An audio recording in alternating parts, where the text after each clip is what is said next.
उत्तर प्रदेश विधानसभा चुनाव के दौरान लगातार जगह जगह ग्राउंड रिपोर्टिंग करते हुए अब हम पहुंचे हैं इलाहाबाद की फूलपुर विधानसभा क्षेत्र में। यहाँ पे हमने जो खास बात देखी है वो ये है कि मिला जुला वोटर है और दूसरे तरीके से अगर हम कहें तो एक साइलेंट वोटर है। यहाँ लोगों की जो ज़ुबान पर नाम है वो कुछ और है, लेकिन दिल में जो नाम है वो कुछ और है। पर जो दिल में जो नाम है वो ज़ुबान तक नहीं आता है, जो बाहरी नाम है वो दूसरी पार्टियों का होता है। जिस पार्टी के बारे में हम सोचकर आगे बढ़ते हैं उस पार्टी का कोई जिक्र यहाँ नहीं होता है, चाहे फिर वो सपा हो, भाजपा हो, कांग्रेस हो या बसपा हो। इन चारों में से ही एक पार्टी हम रुझान लगाते हैं कि शायद इसी पार्टी के बारे में हमें सुनने को मिलेगा, पर जब हम लोगों से बात करते हैं तो वो नाम नहीं होता है। इससे ये पता लगता है कि यहाँ की जो जनता है वो एक तख्ता पलट वाली वोटिंग करने वाली है इस बार। और जैसा कि आप भी जानते हैं कि बहुत ज़्यादा फीसदी मतदान हुआ है और बड़े फेरबदल देखे जा रहे हैं राजनीतिक स्तर पर। तो यहाँ से जो लोग अब हम यहाँ जिनके साथ हम जुड़ रहे हैं उनसे जानेंगे कि वो किस पार्टी की सरकार को आगे देखना चाहते हैं और किस तरह का नेता वो अपने लिए चुनना चाहते हैं। आपका नाम जानना चाहेंगे? मुन्नी लाल। आप इलाहाबाद के रहने वाले हैं। यहाँ पे अभी फ़िलहाल जो मौजूदा सरकार है वो अखिलेश यादव जी की है, समाजवादी पार्टी की सरकार है और विकास के नाम पर बहुत बड़े बड़े ढोल बजाए जा रहे हैं कि एक्सप्रेस वे बनाया गया है, मेट्रो ट्रेन चलाई गई है और भी ऐसे कई सारे कन्या विद्याधन है, लैपटॉप देना है, स्मार्टफोन देना है। तो इस तरह की जो योजनाएं लाई गई हैं और वो चलाई गई हैं, उनसे आप कितने सहमत हैं कि वो विकास हुआ है या नहीं हुआ है? विकास तो हुआ लेकिन कागजों पर हुआ है, आज देखने तो नहीं मिल रहा है जो विकास हुआ है। क्योंकि जब गुंडे सरेआम इस सरकार में घूम रहे हैं, माँ बहनें सुरक्षित नहीं हैं, बच्चे सुरक्षित नहीं हैं। लैपटॉप देने के नाम पर कुछ आदमी को दिया, कुछ आदमी नहीं दिया। बेरोजगारी भत्ता के नाम पर कुछ आदमी को दिया, कुछ आदमी को मरवाया गया रोजगार दफ्तर में। हर आदमी को कहने के बाद आप कह रहे हैं हर गरीबों में 1000 पेंशन देंगे। 5 साल आप सरकार चलाए तो 1000 पेंशन आप दिए हो तो आज कहने क्या बात थी?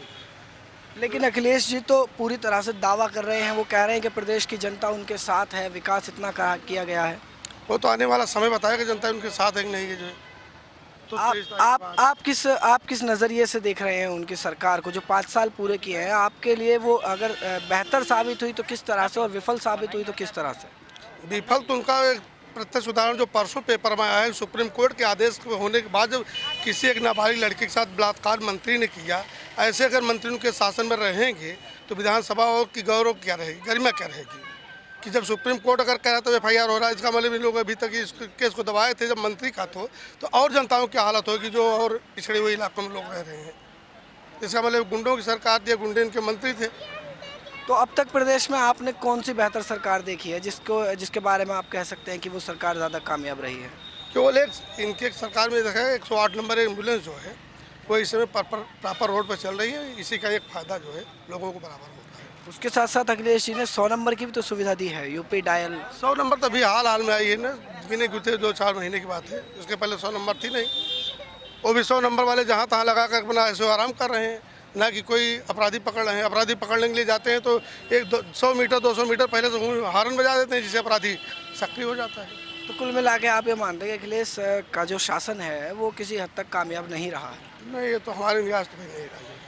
तो इसी बारे में हम बता रहे थे कि मिला जुला असर यहाँ देखने को मिलता है। कोई तारीफ़ करता है तो कहीं बुराई भी सुनने को मिल रही है अखिलेश सरकार की। यहाँ और भी हमारे साथ लोग मौजूद हैं, उनसे भी बात करेंगे। आपका नाम जानना? पप्पू यादव जी। आप काम क्या करते हैं, पेशा क्या है आपका? हम पेशा भी हम सामाजिक काम कर रहे हैं। समाज सेवा से आप जुड़े हुए हैं। अखिलेश सरकार अभी चल रही है, 5 साल लगातार वो पूरे करने जा रहे हैं। विधानसभा चुनाव अब चल रहे हैं और अभी 3 चरण का मतदान भी हो चुका है। अभी आपके यहाँ भी मतदान होना बाकी है, तो आप किस तरह की सरकार देखना चाहते हैं? हम लोग चाहते हैं कि जो भयमुक्त सरकार हो, जिसमें गरीबों को न्याय मिले, सम्मान मिले। सब के साथ जो ये चल रहा है इस सरकार में जो हुआ, जो देखने को मिला, विकास की बात हम करते हैं तो विकास में इन्होंने जो घोषणाएं 2012 में की थी, कन्या विद्याधन योजना, बेरोजगारी भत्ता, एक भी पूरा नहीं किए। थोड़ा बहुत दिए लेकिन जितना बेरोजगारों को भत्ता नहीं मिला उससे ज़्यादा ये नौकरियों में, चाहे वो आप शिक्षा में ले लीजिए, BEd या BTC शिक्षा की नौकरी में 80 जगह से फार्म डलाए गए। तो एक बेरोजगार को अगर 500 दिया जाता है और उससे 50,000 एक नौकरी के लिए आवेदन में लिया जा रहा है तो ये ठीक नहीं है। ये सरकार की नीति ठीक नहीं है। ये इन्होंने वादा किया था कि हम किसानों का ऋण माफ़ कर देंगे। ये किसानों का ऋण तो माफ़ नहीं किया। भूमि विकास बैंक के इन्होंने ऋण माफ़ किया, जो कि हमको लगता है गांव ग्रामीण हम लोगों के यहाँ कोई भी किसान भूमि विकास बारे में जानता ही नहीं है। तो इन्होंने जो भी काम किया, चाहे वह विकास जो वादे किए, इनके सारे वादे झूठे रहे। एक भी वादा नहीं, कानून व्यवस्था भी इन्होंने नहीं किया। ये हिंदू मुस्लिम के जो दंगे हुए, ये इनकी लचर व्यवस्था है। प्रशासन के जो इनके कार्यदायी जो भी इनका काम है, चाहे भर्तियों में देख लीजिए, एक भी भर्ती ये साफ़ सुथरी नहीं कर पाए। तो मेरा मानना है कि ये सही से शासन चलाने में असक्षम साबित हुए हैं, ये मेरा मानना है। अच्छा, प्रदेश स्तर से हटके अगर हम जिला स्तर की बात करें तो अकेले आपके इलाहाबाद में सरकार ने कितना ध्यान दिया है? इलाहाबाद में तो कोई भी ऐसी योजना नहीं आई।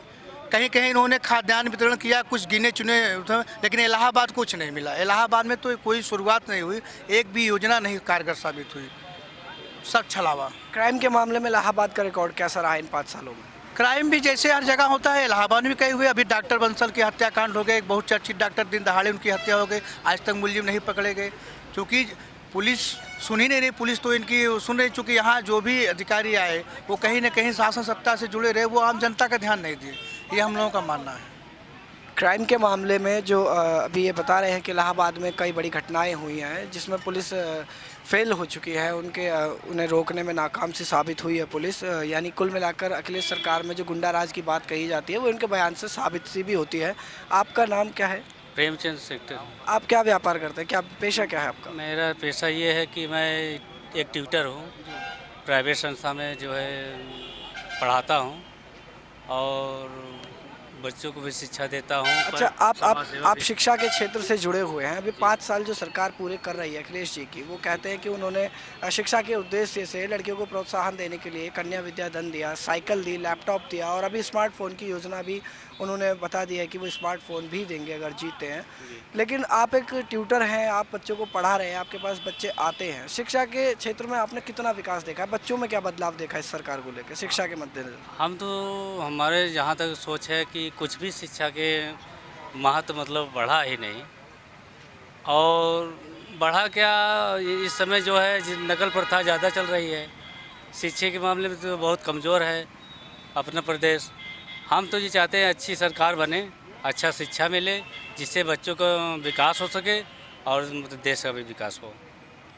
शिक्षा पर भी सवाल उठा दिया गया। अभी दोबारा अब बात करेंगे रोज़गार के लिए। रोज़गार के मामले में आपको कैसी लगती है ये सरकार जो अभी है? मेरा नाम मोहम्मद मकसूद, मैं टेलर की मेरे पास दुकान है। और रोज़गार जब से ये नोटबंदी वाला चक्कर हुआ है तब से जो है इतनी बेरोज़गारी हो गई है कि लोग समझ लीजिए कि कर्ज में नहीं चल रहे हैं और उनका सारा काम जो है रुका हुआ पड़ा हुआ है। तो नोटबंदी तो केंद्र सरकार का फैसला था, अभी प्रदेश में इलेक्शन हो रहा है, चुनाव जो हो रहा है, ये विधानसभा से एक सरकार बनने वाली है, मुख्यमंत्री तय होने वाला है। अगर अखिलेश यादव के शासन की बात की जाए तो उसमें कितने संतुष्ट हैं आप? उसमें यह है कि मुलायम सिंह से लेकर के अखिलेश यादव तक देखा जा रहा है कि ये सिर्फ मुसलमानों को जो वर्गला करके बेवकूफ़ बना करके बाकी अपना उल्लू सीधा करते हैं। बाकी आए दिन जो है जब ये ऐसा इसी सत्र में जो है ये चला कि लगभग 420-22 जो है दंगे हुए हैं और उसमें ज़्यादा तक जो है मुस्लिम जो है परिवार जो है नुकसान और वो हुआ है। इस सरकार से तो हम लोग बिल्कुल असंतुष्ट हैं और इस सरकार के बिल्कुल हम लोग फेवर में नहीं हैं। दंगे वाली जो आपने बात कही है, इलाहाबाद की जनता इससे कितनी प्रभावित होती है? क्या इलाहाबाद में ऐसा माहौल बनता है या कभी बना है पहले? नहीं, इलाहाबाद के लोग ज़्यादातर व्यापारी हैं, इसलिए जो है दंगे के खिलाफ रहते हैं। जब भी थोड़ी मोड़ी बात आती है तो ये अपने में बैठ करके सारे लोग समझ लेते हैं और उस पर नहीं जाते।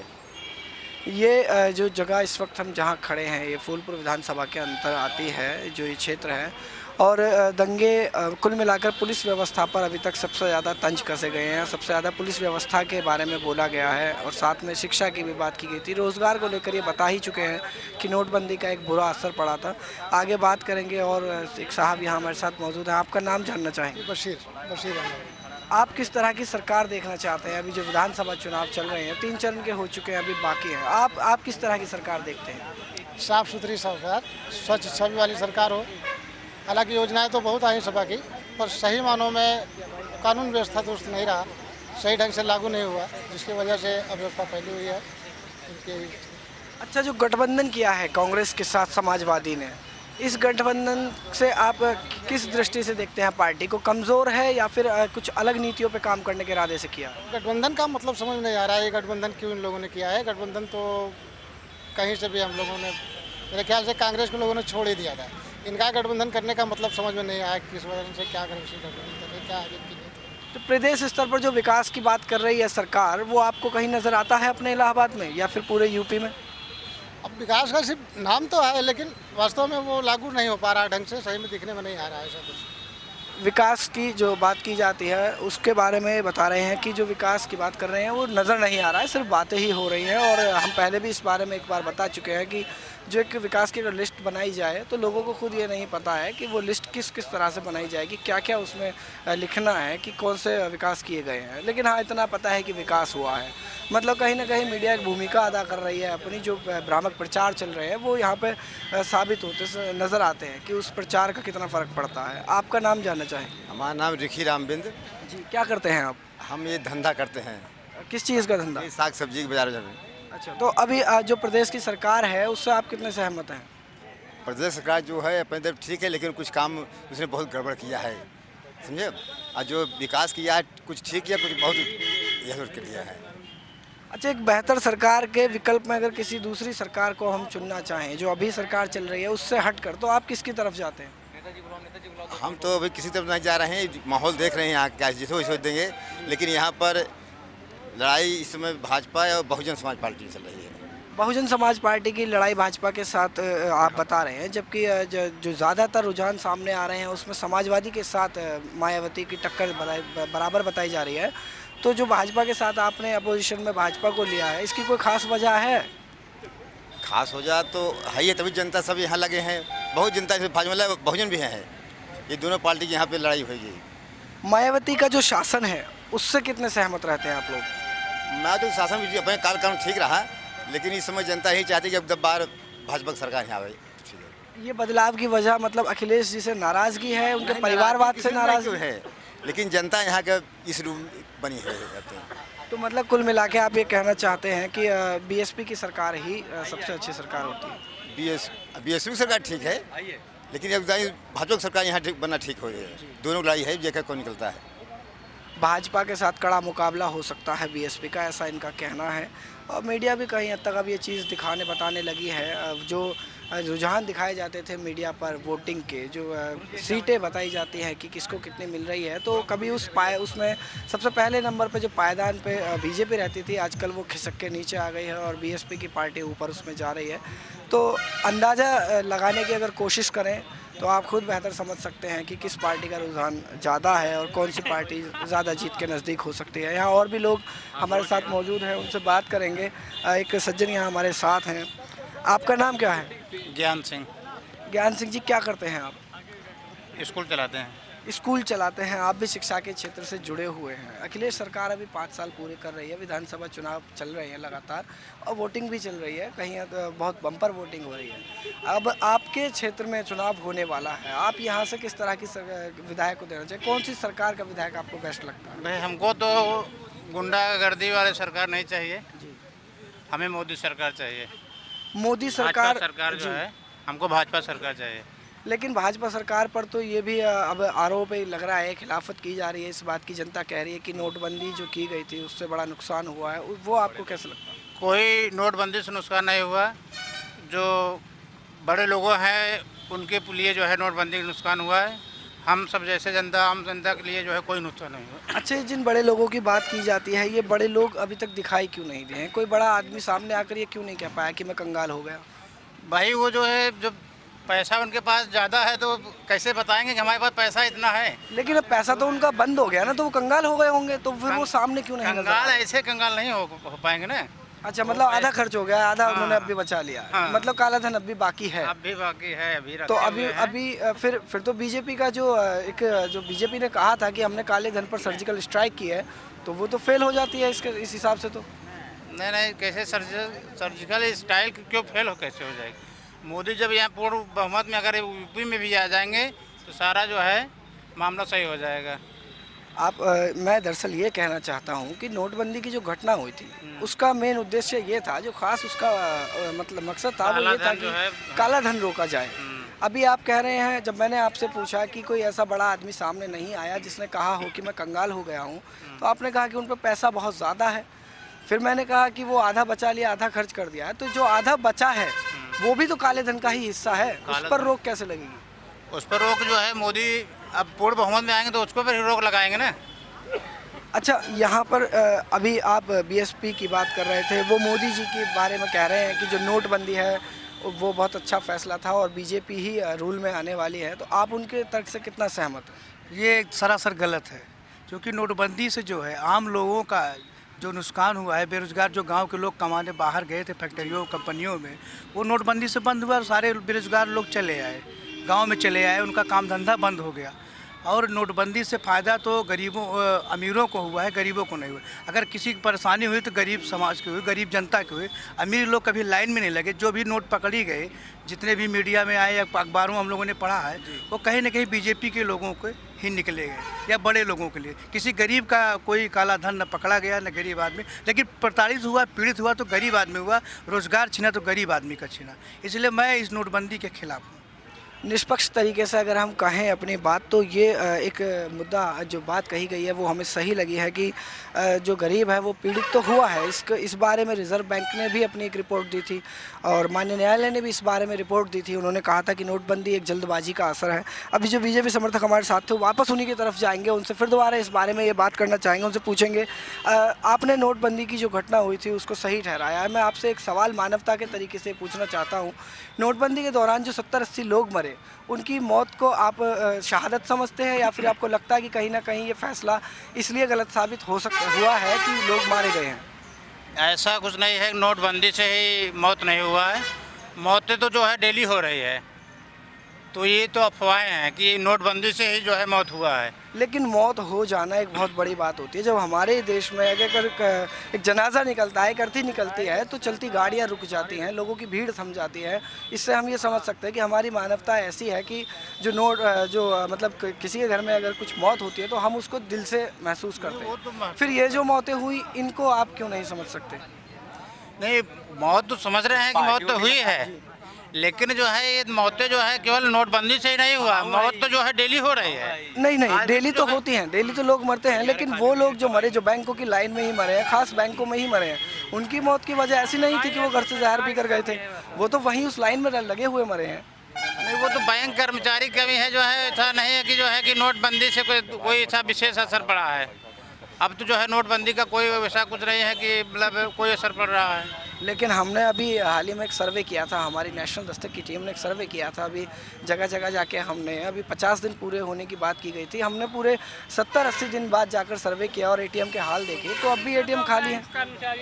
नहीं, ये तो उस समय तो बैंक कर्मचारी को कमी से जो है ऐसा हुआ था, लेकिन अब इस समय ऐसा कोई नहीं है, नोटबंदी का कोई मतलब। ये कह रहे हैं कि नोटबंदी जो हुई थी वो एक हादसा था जो अब सामान्य हो चुकी है। वापस जाएंगे इनकी तरफ और इनसे जानेंगे कि क्या वाकई में उनका तर्क सही है। आप क्या कहते हैं, हालात अब सामान्य हैं और जो मौत हुई है उसके लिए भाजपा की जो ये नोटबंदी की जो स्कीम थी वो जिम्मेदार है या फिर मौत होना ही था? ये तो स्वाभाविक है। ये भाजपा की नोटबंदी जिम्मेदार है, क्योंकि लोगों में इतना भय हो गया था, लोगों में इतना सुबह से बिना खाए पिए लोग लाइन लगाते थे। उस शंका में उनके जो ये घटनाएं हुई वो सच है, ये कोई झूठा नहीं है। इसमें जो घटनाएं हुई, मौतें हुई, वो नोटबंदी के कारण हुई, क्योंकि ये मीडिया भी और सब लोगों ने पढ़ा, अखबारों में, टीवी में, चैनलों में पढ़ा। ये सच्चाई है कि नोटबंदी के कारण ही मौतें हुई। ग्राउंड रिपोर्टिंग के दौरान जो ज़मीनी हकीकत उभर कर सामने आती है उसे सुनने में भी अच्छा लगता है, कहने में भी अच्छा लगता है। कैमरामैन रैन प्रताप के साथ मैं लव कुमार, इलाहाबाद, नेशनल दस्तक।